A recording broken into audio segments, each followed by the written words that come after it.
Welcome everybody to Money Mondays here at the Daily Huddle. You're gonna laugh about this because of what we're gonna talk about today, but I'll get to that in a minute. My name is Dr. Monikah Ogando, and I'm your host and your guest because we're multiplying roles today. And this is the theme of today's multiply your money. So we're multiplying roles too. I have a quote for you. If we command our wealth, we shall be rich and free. If our wealth commands us, we are poor indeed, by Edmund Burke. Welcome, everybody.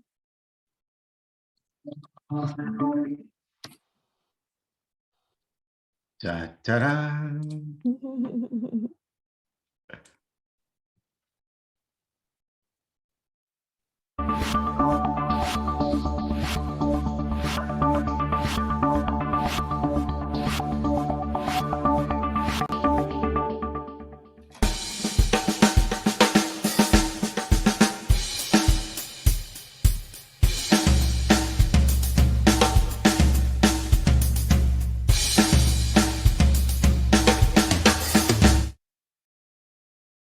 Hello, welcome back to Money Mondays. I am your host and your guest and your resident expert, Dr. Monikah. Don't you love it?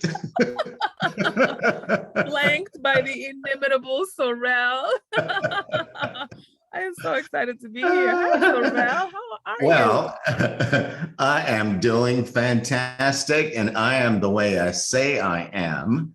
And how I say What are you grateful for? I am grateful for being alive in this day and age. Mm-hmm. You know, in this day and age, for me, I see so many spaces and places to make a difference. And I get to be living in that era, making that difference. That's who I am. Yes, I love that. I love that. Virtue, hello, my darling. Where are you and who are you going to hug today? Virtue is here. I see you. Oh, good morning, Andrea. Okay, we're gonna switch to Andrea then because she's right there. Andrea, where are you and who are you gonna hug today? Monikah, I am right where I need to be, which is right here. Yes. And who am I going to hug today? I think I'm gonna hug myself. Hey, let's practice. Come on. I love that. You know, somehow it doesn't feel the same way when somebody else is It really hugging. doesn't, you know. You always make fun of me when I say you can't move your head fast enough to see your own ears. This is the value of relationships. There's certain things that you need other people for. Well, thank you for being here. I so appreciate you. Sorrel, shall we dance today? Well, let's dance. You know, when we talked about multiplying money, which is, in my view, the art of making your money work for you. It's like your money has children, and then they have grandbabies, and then have great grandbabies, and it's all stemming from where you began with whatever amount you began. But mostly when I think about multiplying money, I'm thinking about interest rates. I'm thinking about putting the money in the bank, having it grow. I'm thinking about buying some stocks and hopefully the stocks appreciate. But when I talked to you yesterday, you talked about multiplying money and strategies for multiplying money that go way beyond that. Yes. Now, yes. How do you define multiplying money from your perspective and from the standpoint of what's to come, which is men, money, and mastery, women, wealth, and worthiness? Right. So how does multiply get an M in the mix? Yes, that's a great question. So the first thing, you know, I'm always going to come back to my bottom line, which is check your assumptions, right? And the first thing that we have to do is define where we're coming from. If you're coming from a position of a consumer, then it makes sense that one of the most rapid vehicles to multiply your money is to save it, right? And you just put it somewhere where it can just collect some interest. And then when you're ready to make a large purchase, because you're a consumer, then you have a large wad of cash over there so that you can make your purchase, right? However, if you're a producer, like an entrepreneur, a small business owner, a creative, someone who is interested in leaving a legacy in the world, etc., then you open yourself up to other multiplying vehicles that a consumer wouldn't necessarily know about or be interested in. So I'm going to give you some examples. One is credit. I know. See, with consumers, people say debt is bad. And it is bad if you're just using it to get more and more liabilities. But if you use debt to buy assets that then later on make you even more money, then you're really just using leverage. Here's what I mean. A while ago, I think I told you yesterday when we were just chatting and preparing for today, that I run a hedge fund for several years.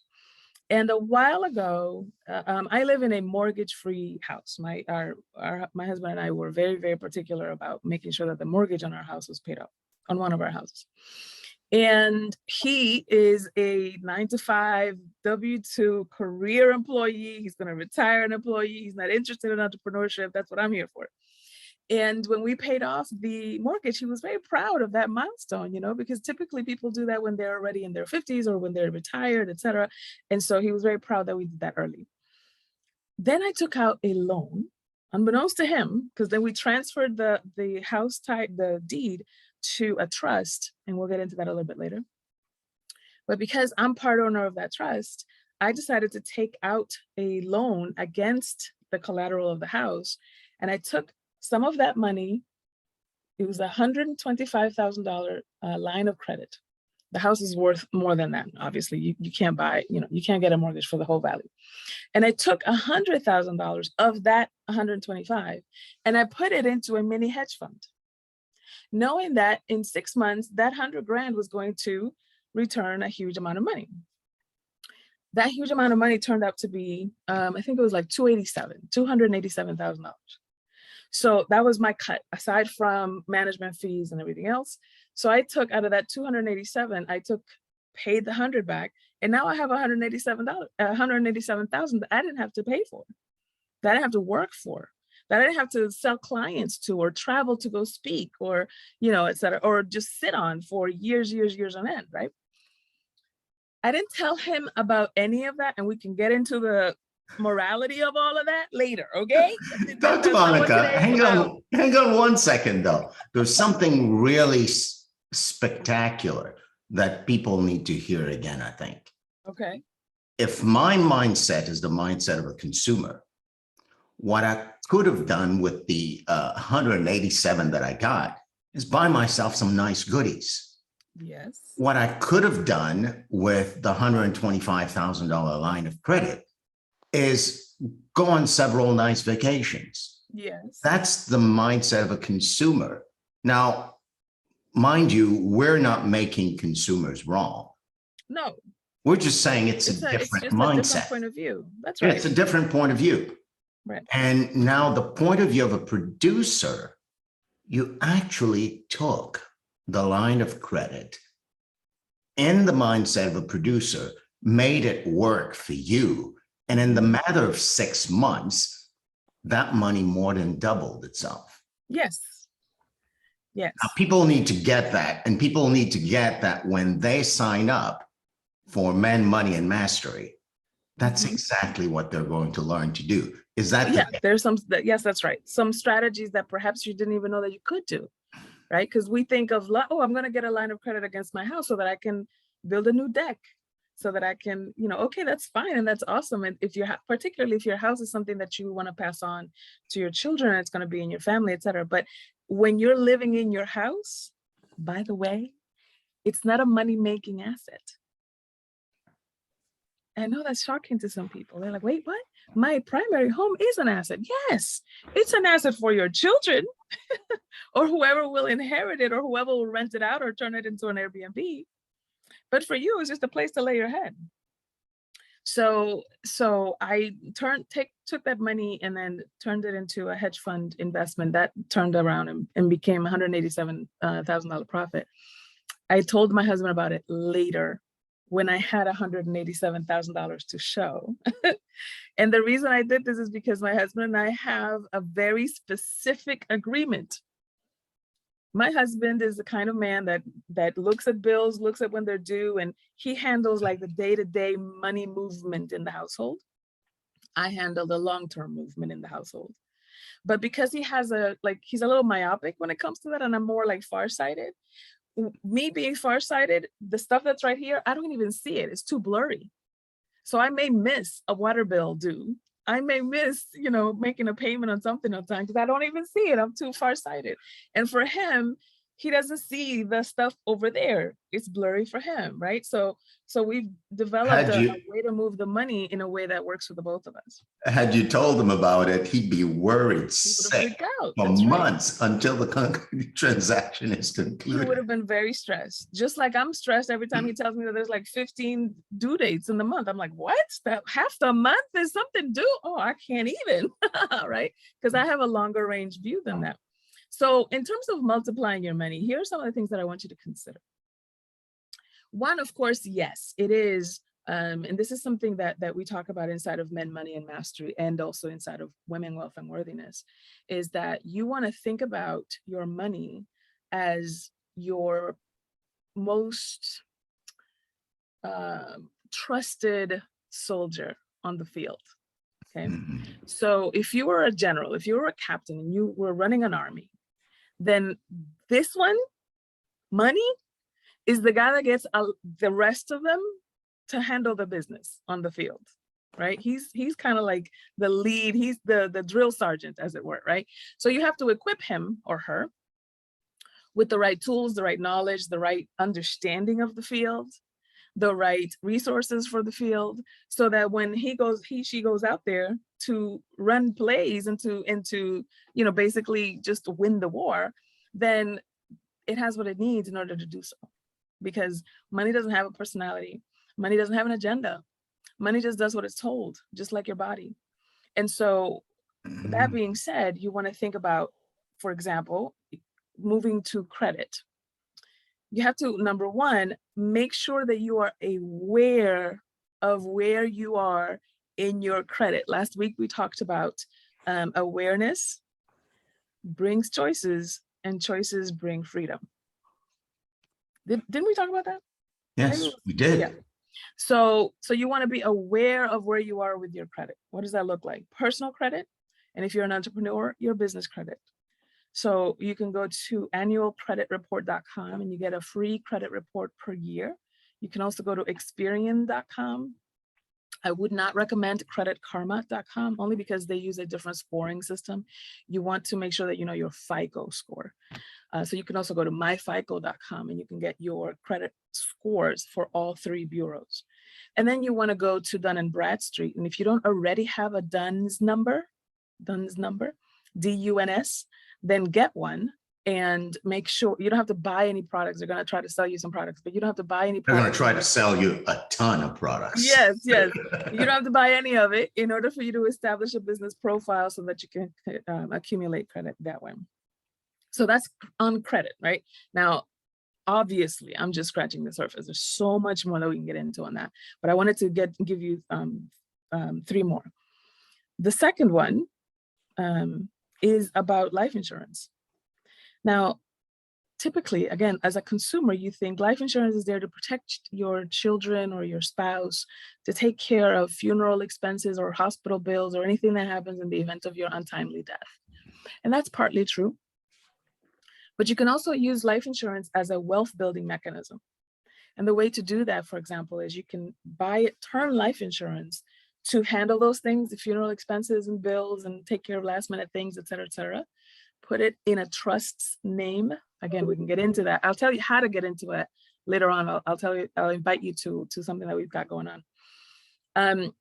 But then use permanent or whole life insurance, because that begins to accumulate cash value and you can borrow against that cash value. That money, then you can use it to invest in a hedge fund, or to buy a franchise business, or to pour into your already existing business. For example, a lot of my advertising budgets have come from leveraging life insurance and leveraging credit. So when you can do that, pause for a moment, yeah, because what's out there and what I was brought up in is that to buy term and invest the difference. Yeah. Whole life insurance is the worst thing you could ever get into. Mm-hmm. Now, slow down a little bit and go back to why a whole life and product and how you use it and how you can leverage it. Like, well, I know you're scratching the surface, but you went way too fast. I know. I'm trying to give you so much in so little time. So there is a thing called an indexed universal life. Index means that it follows a particular index, such as the S&P, such as the Dow Jones, etc. And if you've looked at the Dow Jones or the S&P, you know that it typically rises, right? Over time. There's always a positive return over time. Now, if you look at any kind of parentheses, any kind of 5-year, 3-year, 6-month period, it's a little volatile and you will freak out if you're nearsighted like my husband is in terms of money stuff, right? If you're long-sighted, if you're far-sighted, and you're like, we'll be fine, right? So term is good for those immediate needs, and whole life insurance is good for the long haul. Now, for the long haul, that means that you have to be steady. The reason why buy term and invest the difference works for consumers is because they're typically nearsighted and they typically want to see a return on investment right away. If you have a longer runway, for example, for retirement or to buy big assets for your business, et cetera, and you need a higher cash outlay, then you have a little bit more patience. And that's what a whole life insurance is for. Because when they're indexed, then they're tracking the S&P, or they're tracking the Dow Jones, or they're tracking just the general market. Now, there are different indexes that you can follow, and that's, that depends on the vehicle that you sign up with. But at least this way, if you are not the kind of person to be looking at the market on a day-to-day basis and making trades, and you're a day trader or a swing trader, then you can just leave it there and rest it. Then whole life makes sense for you. Uh-oh, you're muted. And in that sense, you get to a point where your own life insurance product can be a mini bank just for you. Yes, you become your own bank. That's exactly right. Yeah. Ding, ding, ding, ding. Johnny, tell him what he's won. Financial freedom. Because now you don't have to go to your credit union or to the local bank or a big box bank. We all know the big names. They have certain criteria that may or may not be favorable for you. And we already know that we exist inside of a system that doesn't see all of its citizens favorably.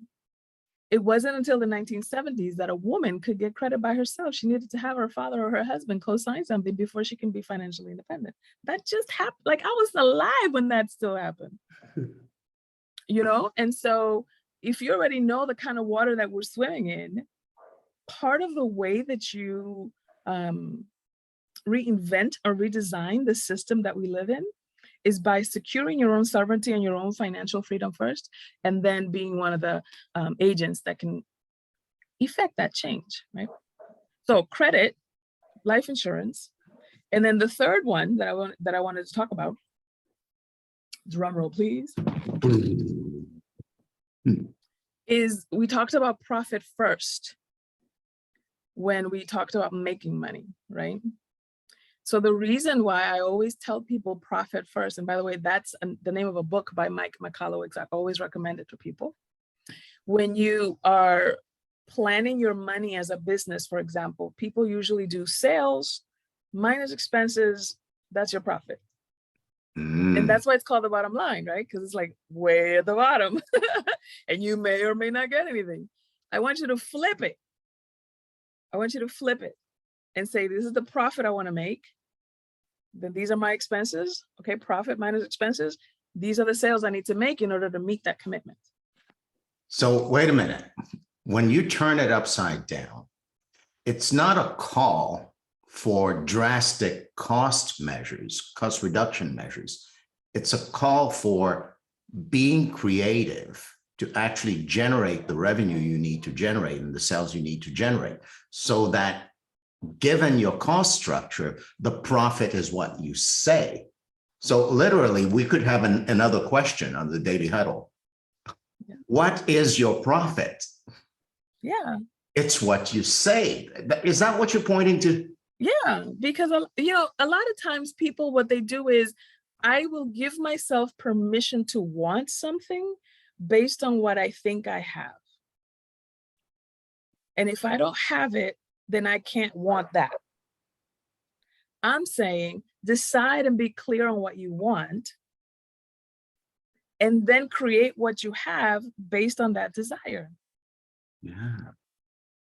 So It's profit happening. first is the, not just the art of, but the freedom you give yourself That's to right. say, this is the profit I'm going to make in this period. That's right. Yeah. Also, because if you plan from profit first, you give yourself breathing room.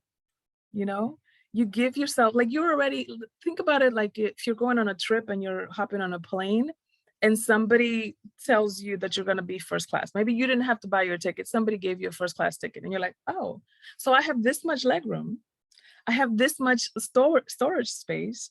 I have drinks. I have, you know, entertainment. I have this, I have that. I have some preferences. I have some priorities and privileges that you wouldn't have if you were in coach, even though we're on the same plane. Right. And so when you do profit first, what you're doing is you're saying, I'm still going to take care of my operational expenses and my salary and taxes and liabilities and all those other stuff, all those expenses. And the rest of it, whatever that profit margin may be, to give yourself permission to say, instead of 10% profit, what if we go for 30% profit? What if we go for 50? Some industries lend themselves to that, some don't, right? But if you have that desire for that certain level of profit, then you can invest that. That's where I was getting to. That when you plan for profit, you can now become an investor. You can then invest either in the stock market or cryptocurrency or another business or real estate, whatever your vehicle of investment is. What that does is that it frees you from always having to be present in your business to give labor, expertise, or time. And then that way you're multiplying your money, because your money is bringing friends with, like what you just said, right? Then you have cousins Children, and friends and friends. grandchildren, right? Like Beyonce said in that song, my great-great-grandchildren already rich, right? So with those three multipliers, you now show up in your business or in your profession, and you know yourself to be an agent. You have free will and dominion and sovereignty over the money decisions that you're making. Now, of course, the first decision that you have to make is how much money you'll make. And then you have to manage it judiciously, which is what those previous two sessions were about. Today, we're talking about multiplying it so that if anything ever dips in the make money department, in the manage money department, then you've hedged yourself. You know, you've given yourself a hedge of protection so that you can still meet your commitments and your goals and not have to start from scratch. Because that's, I think, sometimes people's biggest fear. And folks, there you have it. It's just scratching the surface of what it looks like to multiply your money and get to the point where the money itself keeps multiplying without effort from you. Mm-hmm. So questions, comments, what is percolating in your brain? This episode is the episode that when you apply it, you get to be free for life. Really. Mm-hmm. That's where financial freedom begins. Monikah. Yes, Ronald. You put a twist to this financial thing that is unusual. Mm-hmm. One thing I'm getting, I'm being present to now is I've always heard trust as if you have a big, huge, big business, big amount of money, that's where you got a big business, Mm-hmm. that's where your trust having a trust become like an relevant option. Yeah. But what you're saying is so your house should be placed in a trust. I'm trying to understand whether, is that what you mean? Like the food. So your house is not an asset for you, it's an asset for your kids, for the future. And that should be placed on a trust as opposed to really given to them. Is that what you're saying? Well, I did give it to them. I gave it to them through a trust. So Okay. one of the things that I always tell my clients that come to me for business coaching is whatever your name is, make that an LLC. Ronald Bertrand LLC, Sorrel Catan LLC, Monikah Ogando LLC. And have your name, instead of being just the name of an individual, have it be the name of a corporate entity. So that when people pay Ronald Bertrand, you can actually put that deposit into Ronald Bertrand LLC checking account, right? And then it becomes corporate income and not your individual income to be taxed at corporate tax bracket. The reason for that, and the reason why I put my house in a trust, is so that, and by the way, this is a common misconception that people think, oh, only rich people have trusts. I think anybody that makes any amount of money should have a trust. But that's And I another heard story. that before. So I heard that from a financial advisor. That statement you just made. I heard it from a financial advisor. Yeah. So I say everybody should have a trust because everybody deals in commerce. And so when you put your house in a trust, you are the executor of that trust. And my son, my daughter, other people in my family are beneficiaries and trustees of that trust. Then when I die, or when my husband dies, or if we die together, God forbid, then my daughter becomes the executor and the main trustee of that trust.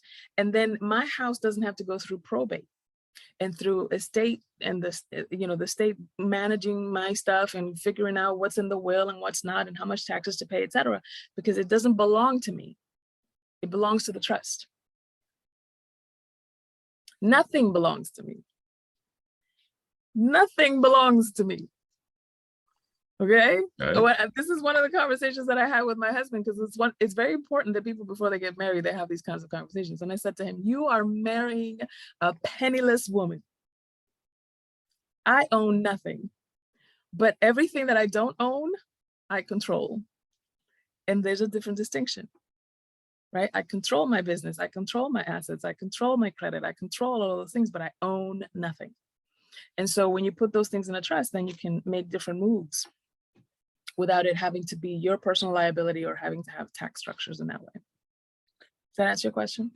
Yeah. Follow-on question to that, Dr. Monikah. Does the asset have to be paid for? No. To be put in a trust? No. Before we paid off the mortgage, we had moved it to a trust before we paid off the mortgage, right? And so what happened is that, for example, my business, that's a home business, paid the trust a certain amount of rent because it uses the house, right? And so the trust then becomes a business entity that paid that mortgage. So the mortgage company, even though at first, see, he bought this house long before he met me. So we had some correctional stuff to do, right? So the mortgage was in his name, but my company paid some of that into the trust. I paid some of that into the trust, and he paid some of that into the trust. And then the trust paid the mortgage. So then when that mortgage was finished, then it's like, who do we deed this to? Deed it to such and such trust. Yeah. Perfect. Now that's just the tip of the iceberg of what people will get. Tell us a little bit about what's coming up. Well, you see how little time we have. I have a lot to share with everybody. And some of the reason why sometimes people don't make these kinds of moves isn't because they don't know how to make them. Because I could just explain to somebody, file this, pay that, write this down, here's a template, here's who to talk to, et cetera, and they still won't do it. And the reason is, bye, Andrea. And the reason is because they have a money mindset issue that they perhaps are not even aware of that we have to handle. So I have come up with the Money Mindset Makeover 3-day intensive. It's free. And it's an introduction to both wealth, women, and worthiness, and men, money, and mastery.